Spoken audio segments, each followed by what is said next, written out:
3 పాయింట్లు గుర్తుపెట్టుకోండి. ఎక్కడికైనా వెళ్తే.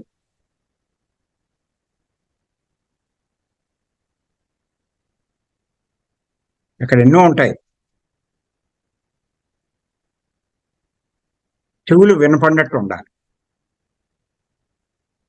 కళ్ళు చూడనట్టు ఉండాలి. మాటలు తగ్గించేయాలి. ఇక మాటలు రానట్టుగా ఉండాలి.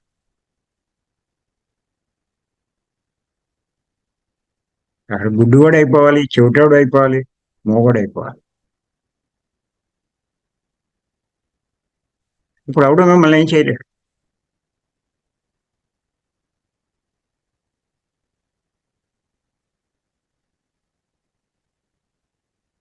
శక్తి పత్రిక దగ్గర చూశాను నేను.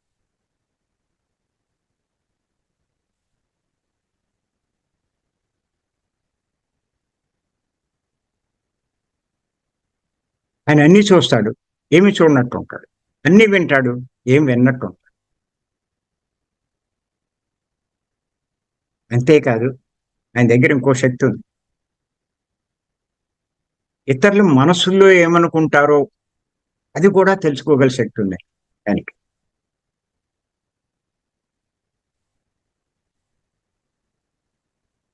మనం మాట్లాడుతుంటే మనం తెలుసుకుంటాం. ఆయన అదేమి అక్కల. వాళ్ళు మన గురించి ఏమనుకుంటున్నా, వాళ్ళ గురించి ఏమనుకుంటున్నా మనసులో, పైకి కాదు. ఆయనకి తెలిసిపోతుంది క్లియర్గా. మన మాటలు ఎలా వినపడుతూ ఉంటాయో వాళ్ళ యొక్క మనసులో అనుకున్నది వాళ్ళకి స్పష్టంగా వస్తుంది. ఇంతలా తెలుస్తున్నా ఏమీ తెలియనట్టు ఉంటాడు. అడిగాను నేను డైరెక్ట్గా ఒకసారి, అన్నీ మీకు తెలిసినా ఇదేం తెలియనట్టు ఎలా ఉండగలుగుతున్నారండి? మేము ఒకటంటే 4 అంటే కానీ మాకు ఇదవదు. ఇంతమంది ఇన్ని అనుకుంటుంటే ఏమి అసలే గమనించినట్టే ఉంటారు. ఎలా ఉండగలుగుతున్నారు? నవ్వు ఊరుకున్నాడు. ఇప్పుడు అర్థమైంది. వాళ్ళంత గొప్ప స్థితికి ఎదిగారు.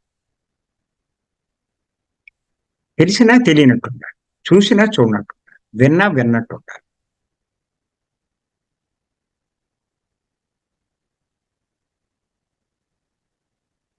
వాళ్ళ మీద రియాక్ట్ అవ్వడు.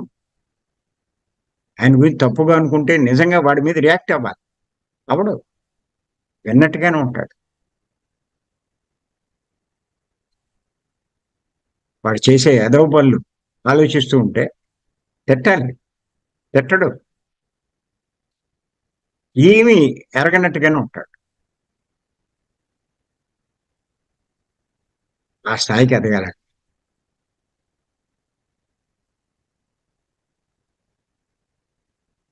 ఇంకా ఎదగలేదు, మనం ఒడిదుడుకులకు లోనవుతున్నాం అంటే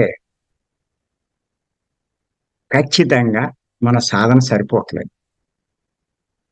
ఇంకా మనం కష్టపడాలి. ఇంకా మనసుని శుద్ధి చేయాలి. ఇంకా ఆ స్థాయికి రావాలి.